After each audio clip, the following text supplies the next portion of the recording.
I've never believed in curses, cryptids, or whatever other backwoods nonsense you find printed on rusted souvenir signs, or whispered about in country bars.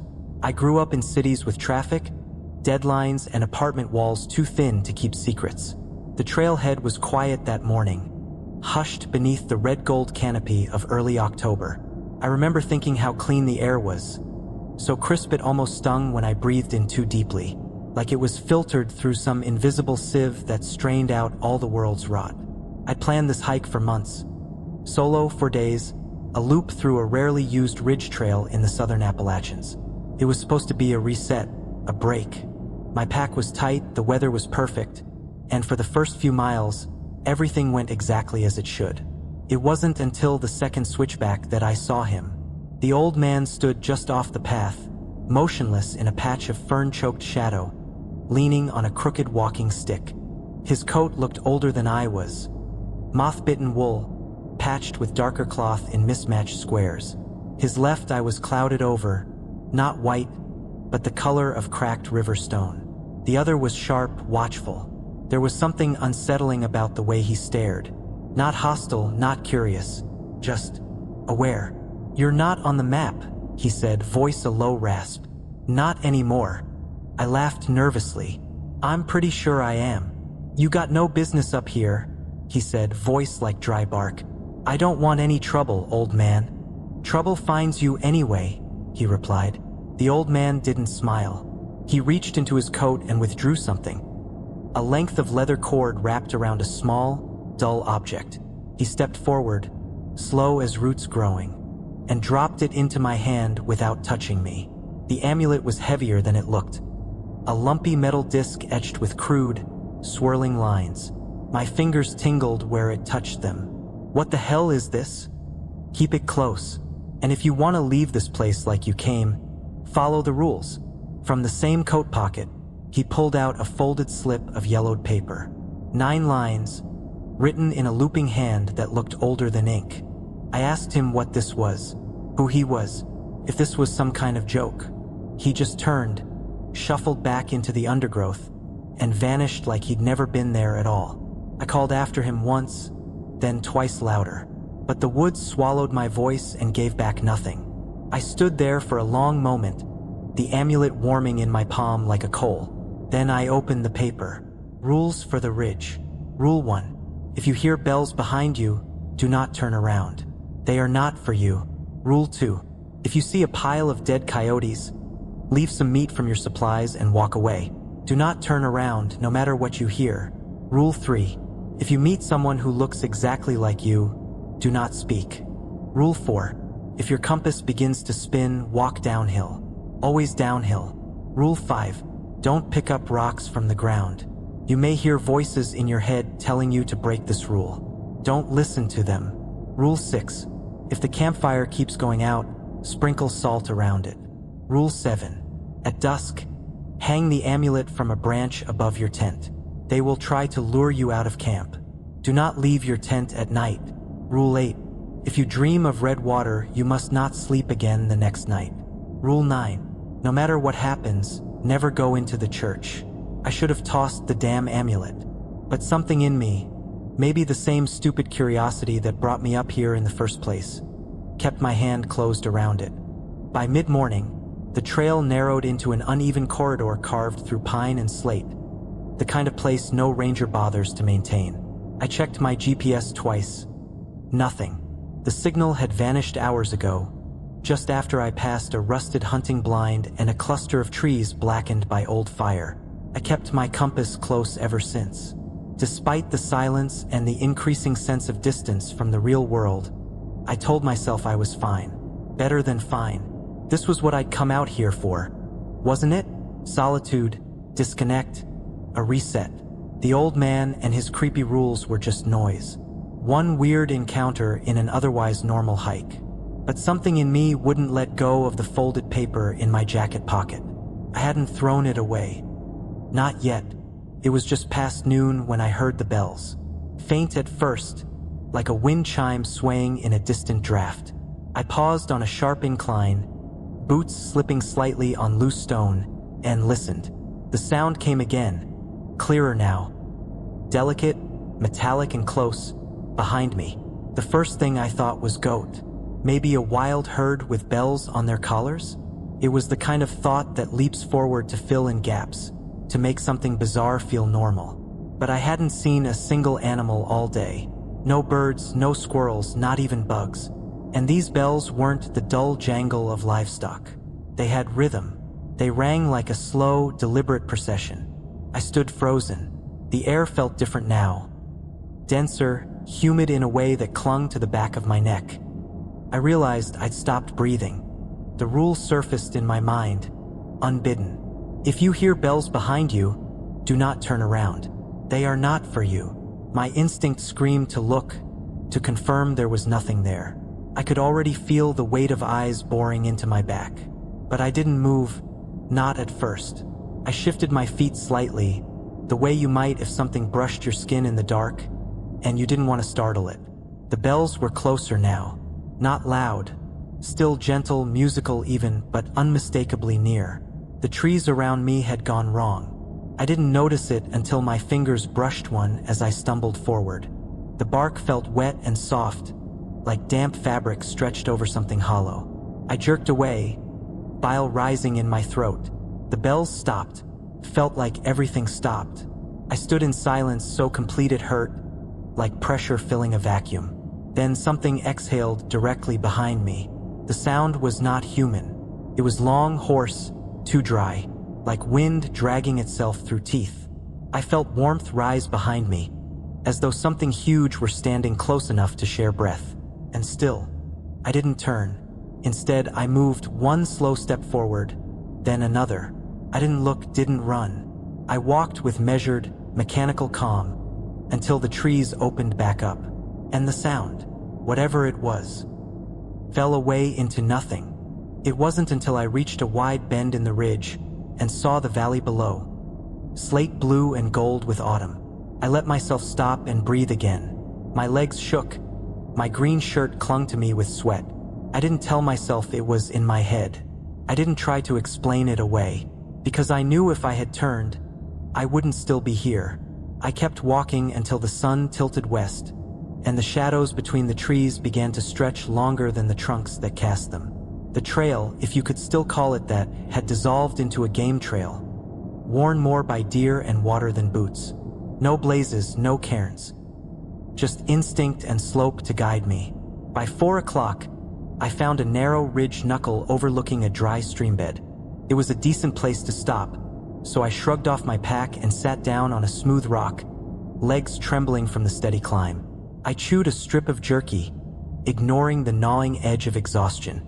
I told myself I was still in control, still just hiking, still just a man on a mountain. But the truth was already in me, coiled up somewhere between my heart and gut. Things were different here. The old man hadn't just been some backwoods lunatic. The bells, the thing behind me.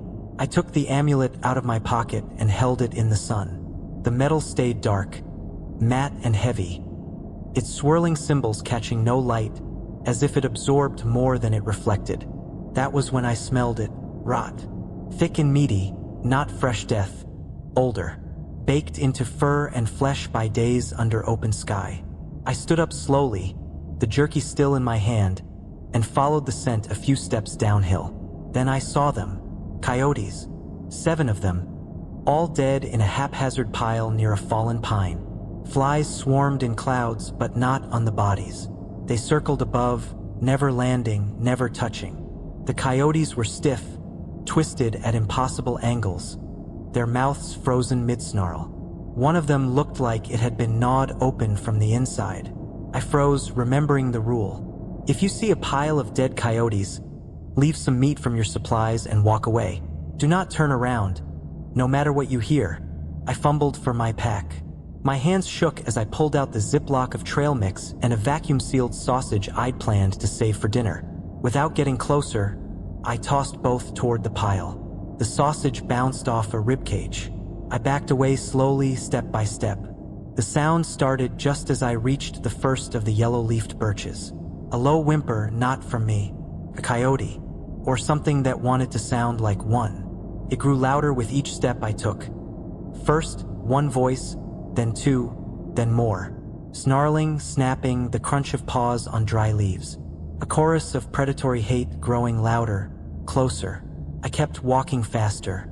My eyes locked on a twisted stump ahead like it was a finish line. Something growled behind me, deep, wet, almost human. I wanted to run. I wanted to bolt, scream, and spin around, swinging my hiking stick at whatever was back there. But I didn't. When I passed the stump, the sounds stopped, just cut off. No fading, no echo, like a tape had been shut off mid-scream. I collapsed by a tree, chest heaving, pulse so loud I could barely hear the wind. When I looked back, there was nothing there. No pile of dead coyotes, no sausages, no blood, not even a paw print. Just forest, quiet as a church with its breath held. And me, sitting in the middle of it, trying to remember why I ever thought this was going to be a relaxing trip. By the time I found a place to set up camp, the sun had slipped behind the ridge, casting long, bruised shadows across the trail. I'd walked farther than I meant to, my nerves frayed from what I still couldn't quite process. The bells, the coyotes, and that strange, silent hunger I could still feel in the trees. Every instinct told me to turn around, retrace my steps, find a way back to the car, but I couldn't bring myself to walk back through where I'd just come. I climbed a bit higher, following a game trail that eventually opened into a small clearing, flanked by spruce and pine. It wasn't ideal. No nearby stream, uneven ground, but the thought of being out in the open under stars instead of trees felt safer somehow, like the sky might watch over me. I got the tent up quickly, hands moving faster than my thoughts. I went through the motions, laid out the sleeping bag, unpacked my little stove and the last of the jerky, drank half a bottle of water, even though I was trying to ration it. I hung the amulet from a low cedar branch like the note had instructed. Didn't touch the list again. I'd folded it into a tight square and stuffed it deep into a side pouch, as if putting it out of sight might quiet the unease growing in my gut.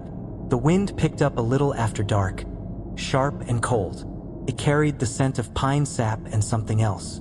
Something faint and sour, like wet coins or rotting wood. I tried not to notice. The fire took easily enough.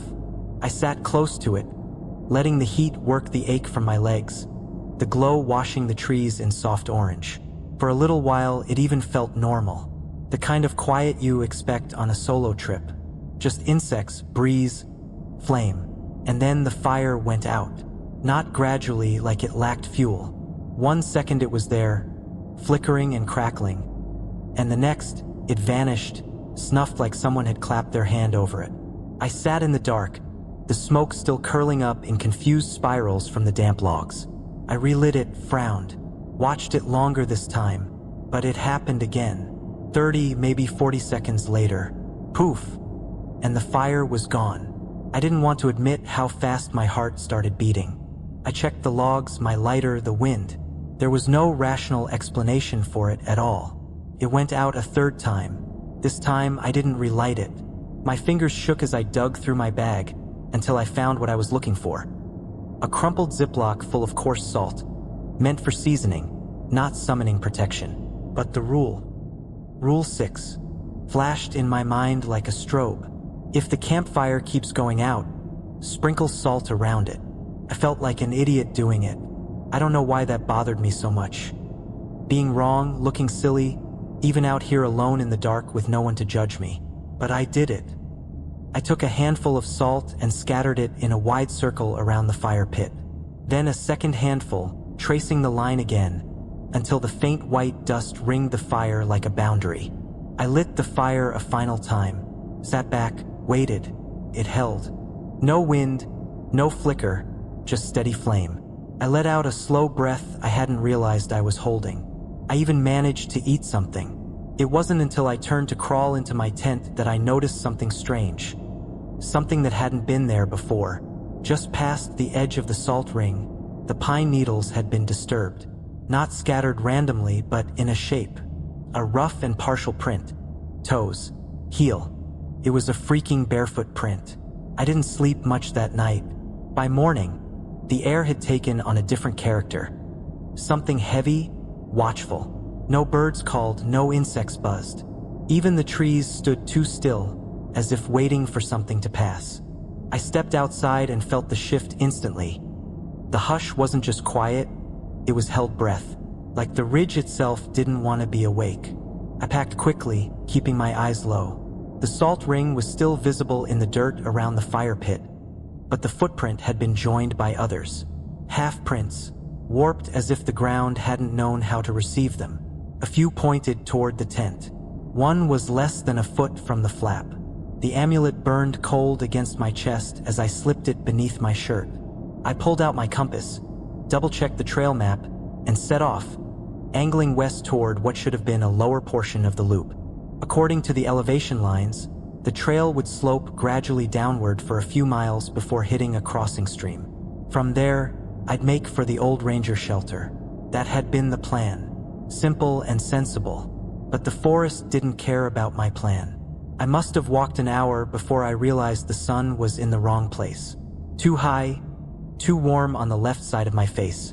I checked the map again, checked the trail. It hadn't forked. There hadn't been a fork. Still, something was off. The compass needle began to spin, slowly at first, then faster until it became a blur of red. No orientation, no stability, no direction at all. My stomach nodded. I tapped the compass, shook it, but it didn't work. Rule 4. If your compass begins to spin, walk downhill. Always downhill. There was a moment, just one, where I considered ignoring it. Hiking logic said to stay put, orient yourself, retrace your steps. But hiking logic also hadn't accounted for the salt, the bells, and a pile of dead coyotes. So I listened. I scanned the tree line and found a shallow slope to my right. Not steep, but consistent, leading into a darker patch of forest where sunlight barely touched the floor. I adjusted my pack, said goodbye to the trail I could no longer trust, and started down. The descent wasn't easy. Roots clawed at my boots. Rocks shifted under the leaves. Once, I slipped and caught myself on a branch that cracked like brittle bone. The air grew colder with every foot I lost, thicker somehow, like I was wading into something, not walking. After 20 minutes, I began to hear it. Breath coming from behind trees, deep and wet, labored, shallow. It stayed just far enough that I couldn't be sure it was real, just close enough that I never doubted it. At one point, I passed a cluster of stones that looked disturbingly like vertebrae, long, narrow, aligned too neatly. I didn't stop to examine them. I kept going downhill. The breathing followed. My legs ached from the effort. The slope steepened.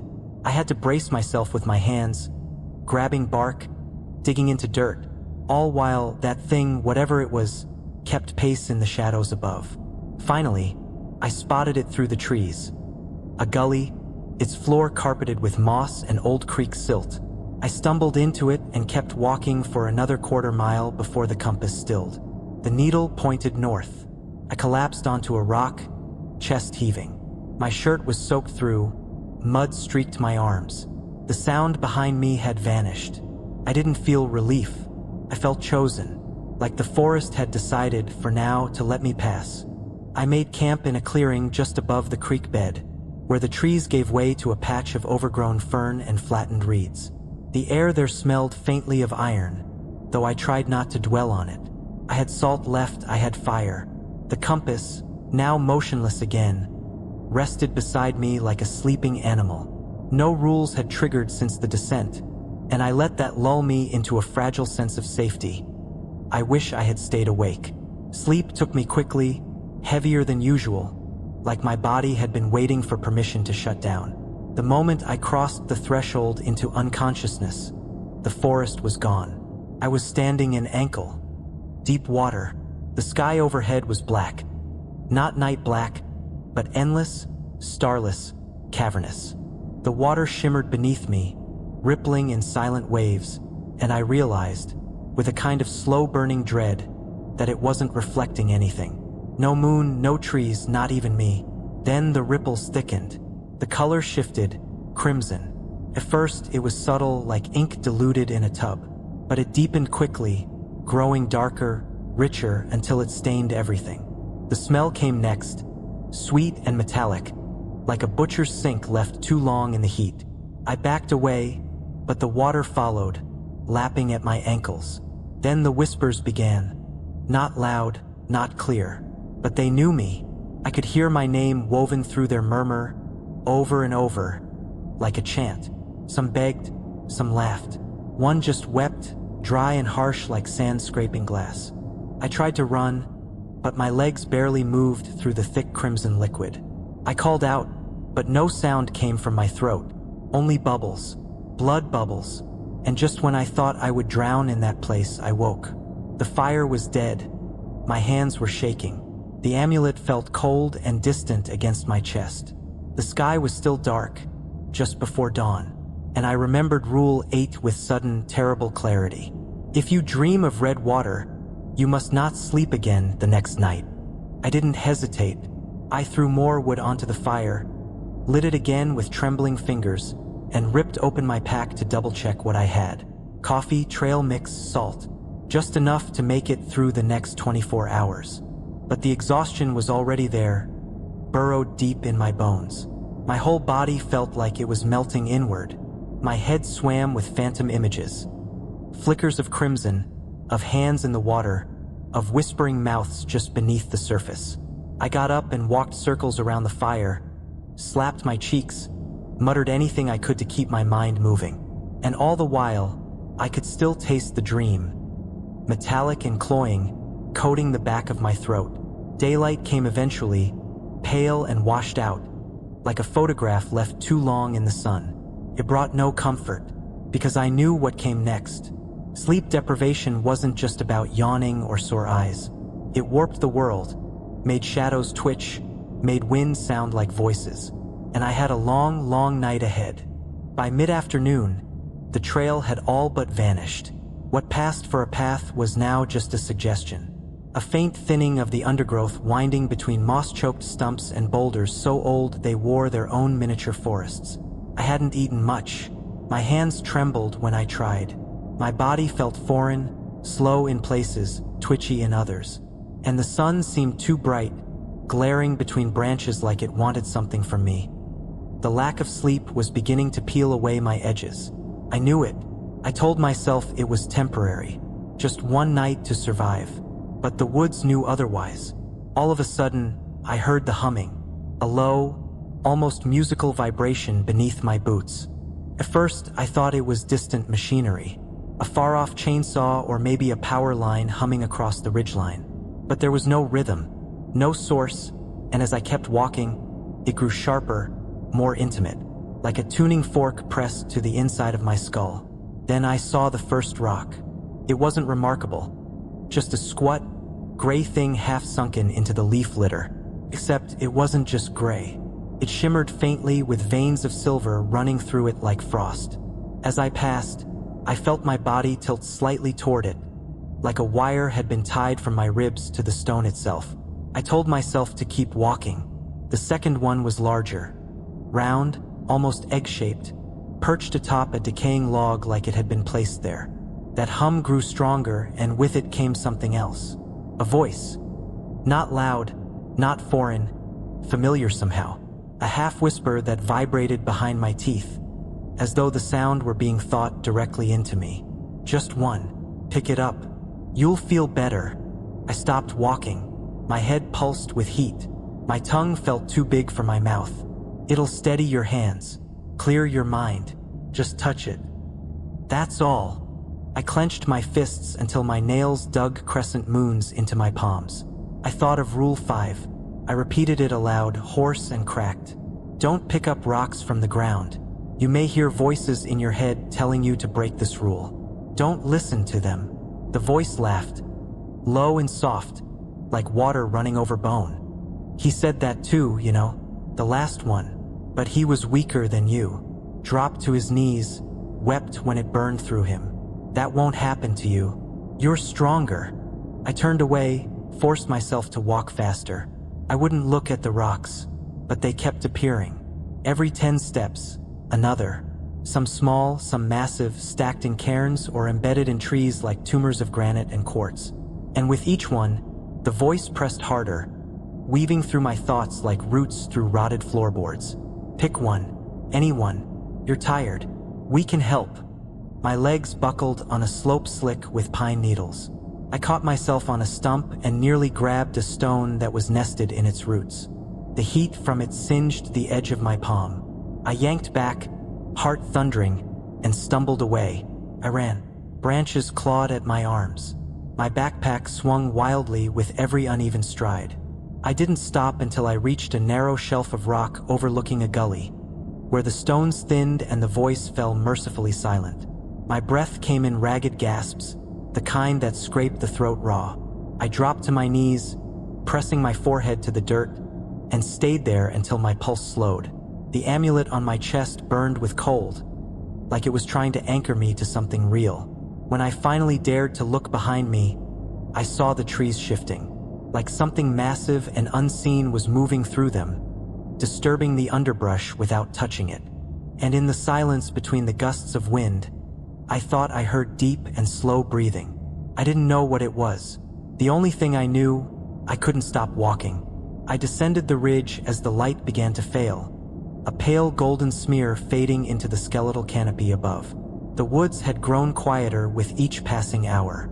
Just the crunch of dead leaves beneath my boots and the occasional rustle that never quite resolved into a shape. I'd been following a dry stream bed, hoping it would lead to lower ground and with it, a path back to something resembling sanity. The rocks here were smoother, rounder, untouched by whatever had infested the high trail. Still, I didn't trust them. I stepped over them like they might bite. By the time I found the clearing, my legs ached and my thoughts had begun to slur together in strange loops. Fragments of the rules repeating like mantras, broken memories of last night's dream of red water, and the rhythmic phantom of that voice that had told me to lift the stones. My chaotic thoughts were interrupted by a strange silhouette. At first, I thought it was a trick of the shadows, some malformed tree stump hunched at the edge of the glade. But then it moved, straightening slowly, and I froze.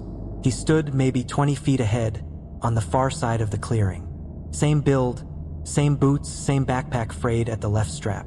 His face was in shadow, but I could feel the weight of his gaze.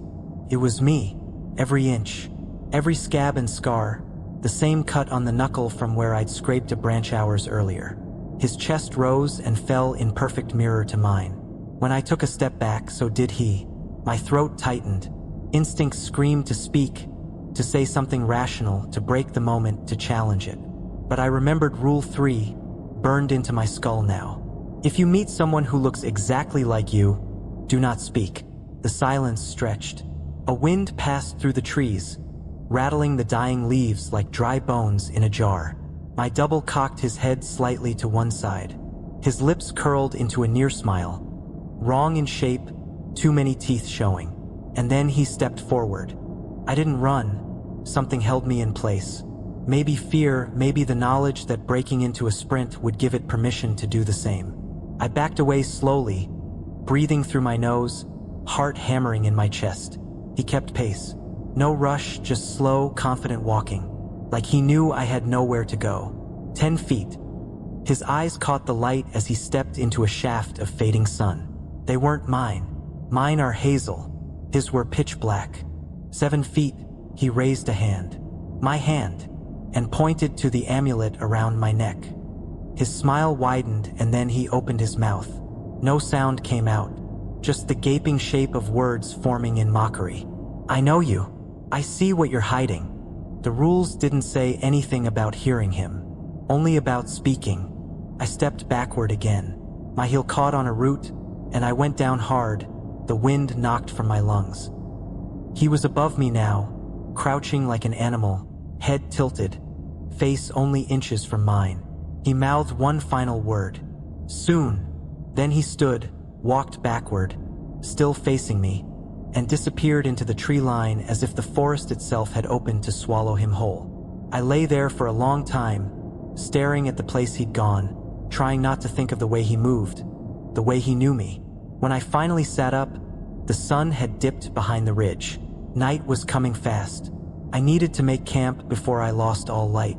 Dusk came crawling in like a sickness, slow at first and then all at once. By the time I found a flat patch of ground nestled between two leaning birch trees, The shadows had grown long and twitching, and the temperature had plummeted hard enough that I could see my breath again, curling in tight spirals in front of my face. I worked quickly, driven more by fear than habit. The tent went up in under 10 minutes. A crude fire pit followed. I didn't bother with food.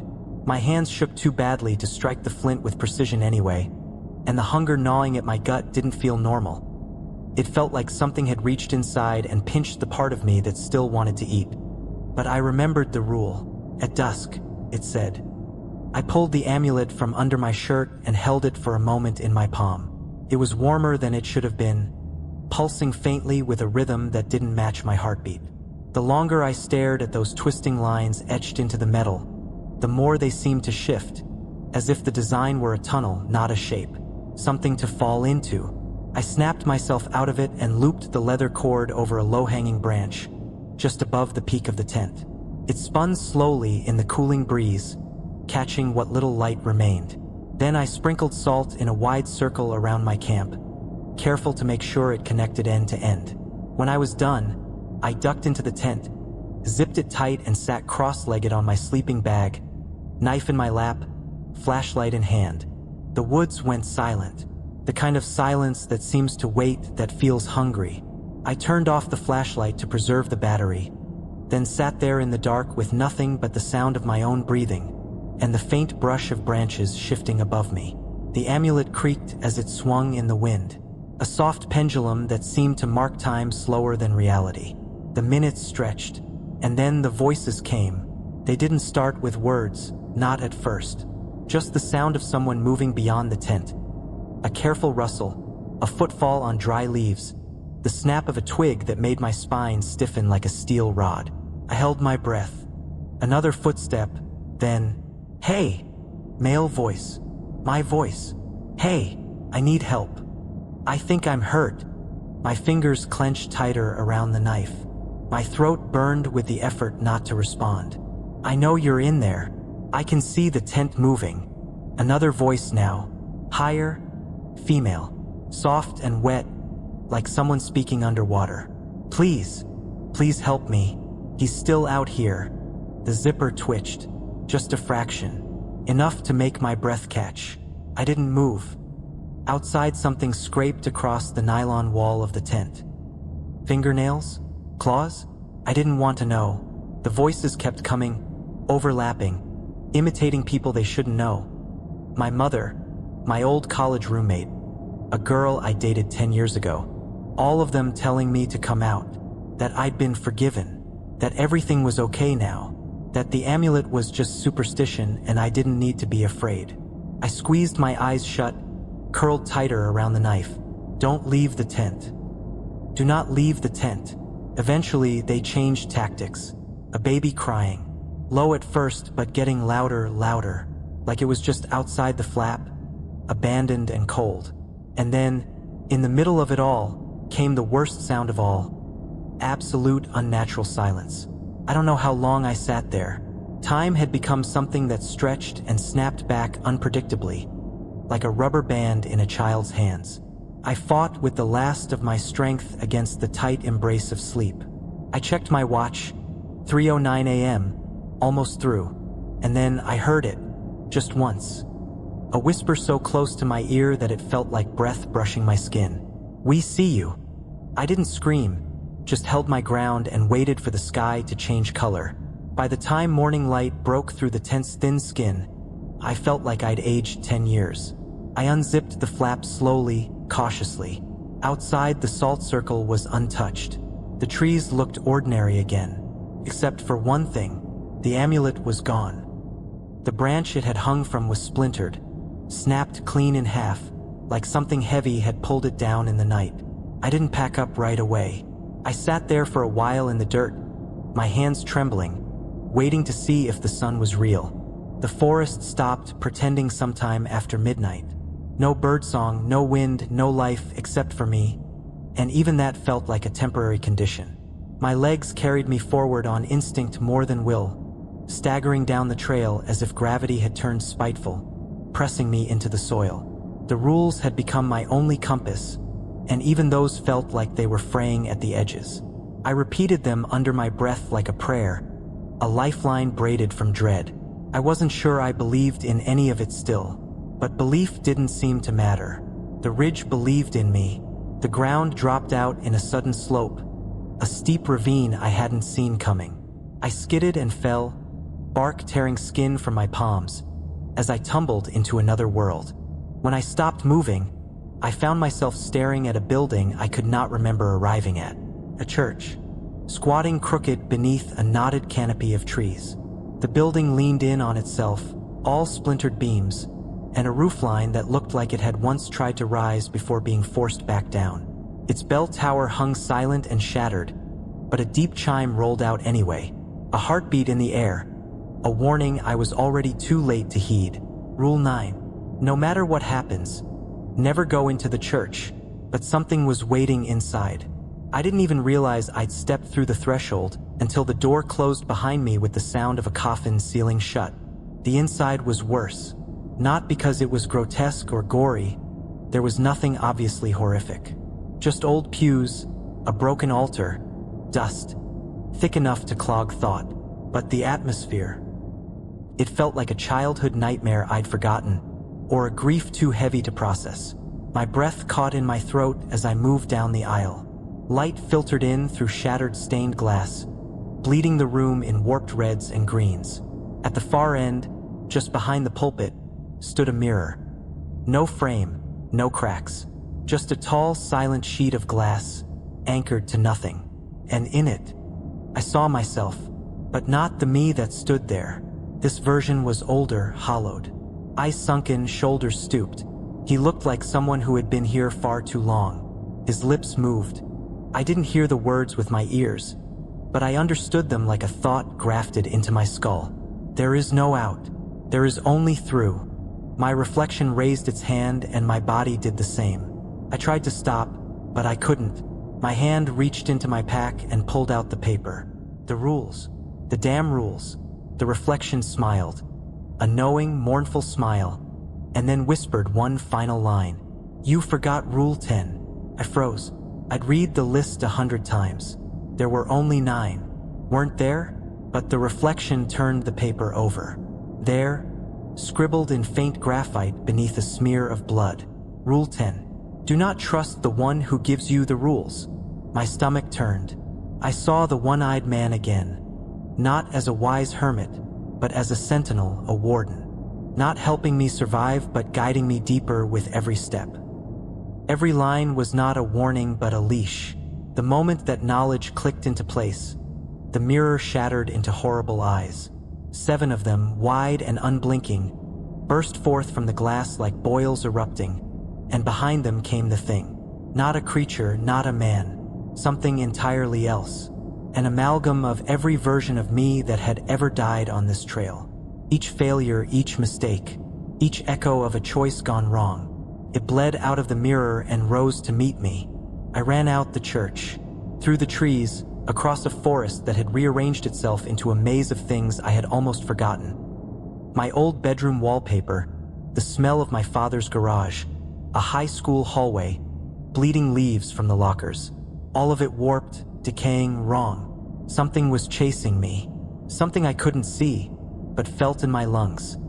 A pressure, pushing in with every breath. The ridge didn't want me gone, it wanted me whole. They found me 3 weeks later, 20 miles off trail, naked except for a pack clutched tight in both hands. Inside was a rotted slip of paper with 9 rules and a circle of leather cord, empty where the amulet should have been. I couldn't remember my name, couldn't remember what I'd seen there. The only thing that is forever etched in my memory are the rules, especially Rule 10.